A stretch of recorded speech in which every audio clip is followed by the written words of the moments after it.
Hello friends, welcome back to our channel. మహాదేవుడైన పరమశివుడు ఈ భూమి మీద అప్పుడప్పుడు చాలా వింతలు విశేషాలు చేస్తూ ఉంటాడు. అటువంటి అరుదైన సంఘటన గురించి ఇప్పుడు మనం చూద్దాం. రాజస్థాన్లోని దేవపూర్ గ్రామంలో బాబా మణిదివ్య ఆశ్రమం ఉండేది. ఆయన గొప్ప శివభక్తుడు. బాబా చాలా సరళమైన స్వభావం కలవారు.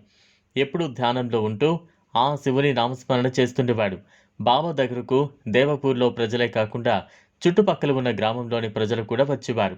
బాబా ఆశ్రమానికి వచ్చిన ఆయన బోధించే కథలు, పురాణాలు వింటూ ఉండేవారు. పక్క ఊర్లో మీరా అనే ఒక అమ్మాయి ఉండేది. ఆ అమ్మాయి రోజు ఉదయాన్నే లేచి నదిని దాటి దేవపూర్లో ఉంటున్న బాబాకు పాలు ఇచ్చి వెళ్ళేది. ఇలా కొన్నేళ్లుగా జరుగుతోంది. మీరా కూడా ఒక గొప్ప భక్తురాలు. మీరా కూడా ఎప్పుడు బాబా చెప్పే భక్తి కథల్ని, పురాణాల్ని వింటూ ఉండేది. మీరా చాలా మంచి అమ్మాయి. ప్రతి ఒక్కరికి సహాయపడాలి అనే గుణం కలిగినది. మీరా తీసుకొచ్చిన పాలతోనే బాబా నైవేద్యం చేసి ఆ మహాదేవునికి పెట్టేవారు. కొన్ని రోజులుగా మీరా పాలను తీసుకురావడం బాగా ఆలస్యమవుతోంది. దీనివల్ల బాబా శివునికి పెట్టే నైవేద్యానికి కూడా ఆలస్యమవుతోంది.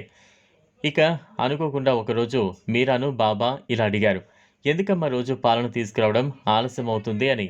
అప్పుడు మీరా నది దాటడానికి పడవ ఆలస్యంగా దొరికింది అని సమాధానమిచ్చింది. భక్తులు ఆ దైవనామస్మరణతో భవసాగరాన్ని దాటగలరు, అలాంటిది నదిని దాటలేమా అని అన్నారు. ఈ మాటలు మీరాపై చాలా ప్రభావం చూపాయి. తర్వాతి రోజున మీరా పాలను తీసుకుని త్వరగా ఆశ్రమానికి వచ్చింది. ఇది చూసిన బాబా, ఇవాళ చాలా త్వరగా వచ్చావన్నారు.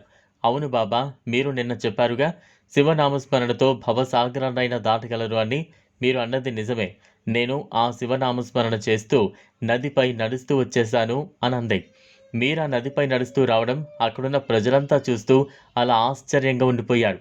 ఇది విన్న బాబా కూడా ఆశ్చర్యపోయారు. నువ్వు మామూలు అమ్మాయివి కాదు, ఆ పరమశివుని కృప నీకు ఈ విధంగా లభించిందంటే నువ్వు చాలా అదృష్టవంతురాలివి అన్నారు.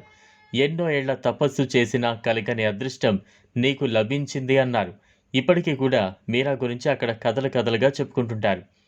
ఈ వీడియో మీకు నచ్చినట్లయితే లైక్ చేయండి, షేర్ చేయండి, ఛానల్ను సబ్స్క్రైబ్ చేసుకోండి. Thanks for watching.